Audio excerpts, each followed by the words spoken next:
that the opposition and also any political party addresses is that there are issues and these are not addressed. So are you in the same line, Professor, when it comes to how you see the current context?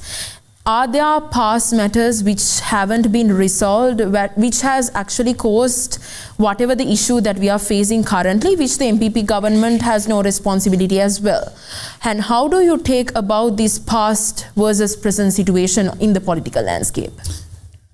First of all, thank you very much for inviting me for the fourth time.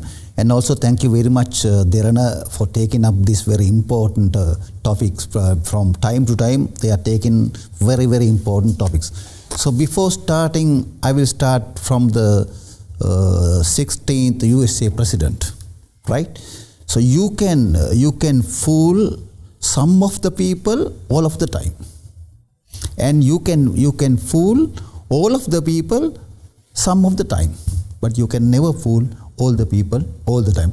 That is stated by the lawyer turned politician, US President Abraham Lincoln. But according to my philosophy, you can fool some of the people all the time. That has happened. Exactly, that has happened. But you cannot fool all the people for some time. According to my philosophy, you can fool most of the people sometime. That's what happened in 2024.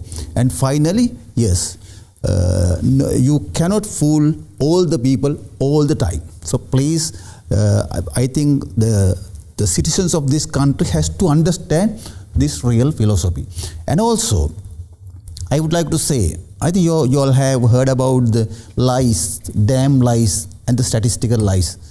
And thanks to this present government, they have introduced the fourth type, that is conscious lies. That means they know that they are lying. They know that others know that they are lying, but still they keep on lying. So that is called conscious lies. Though the present leaders have the patent for that lies, right? Okay. Now I think you came to a very good question, blame game. And also Mr. Sumudu also raised some very important things. That's about the low quality coal imports, and importantly red flag 323 containers, right? And before that, I have to start, I have to unpack very clearly. Yes, the mistakes happened in the past. Yeah, we understand. We have to admit that. If it happened, whatever the government, if something happened, we have to admit. Otherwise, people are admitting that. That, of course, we have to understand first. Whether you like or not, whether you admit it or not, the people are of this country know. And also we have the international communities as well. And also the media like you. So everyone is looking what happened in our country. So whether you align to this government or whether you align to that government, you have to admit the mistakes. And also, please remember, you have to learn from the mistakes.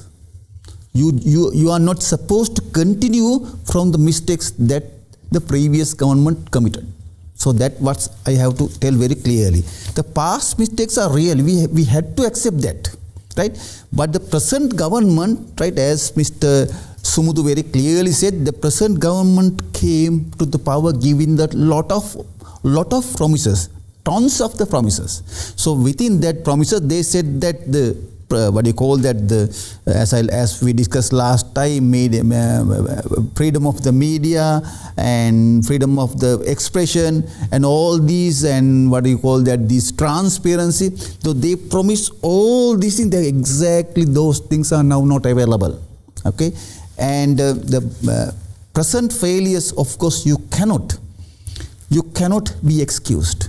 Because as he very clearly said that the people gave the power to these people to eliminate those things, right? Not to increase at any level. I don't believe that the people voted them. I think that the people were deceived. People were deceived to get their votes, because if you clearly analyze, this is a very good research area. If you clearly analyze what you got in the presidential election, it's about 52 lakhs. presidential election. It's the first time in history if you checked. And then, so they really understood that people are not voting on favor of them, and they had to plant a lot of lies, over lies, and they ended up with a 68 lakhs first time in the Sri Lankan history. In the general election, normally any government getting lower votes than the president's time, but this government got more than that. Why? They planted lot of lies, as I told you very clearly, conscious lies, right? And the public didn't vote for the history lessons, because they know, as I have to tell you very clearly, the public of Sri Lanka, in other words, the population, right? That's a technical term. The public of this country did not vote for the mistakes of the previous country. They wanted some answers. But this government is doing nothing significantly. They are keep on blaming, as you very clearly said. This is a blame game. But you have to understand that, as I told you very clearly, you can fool some of the people all the time, but you cannot fool most of the people for all the time. So that, of course, you have to very clearly understand. And the enough is enough.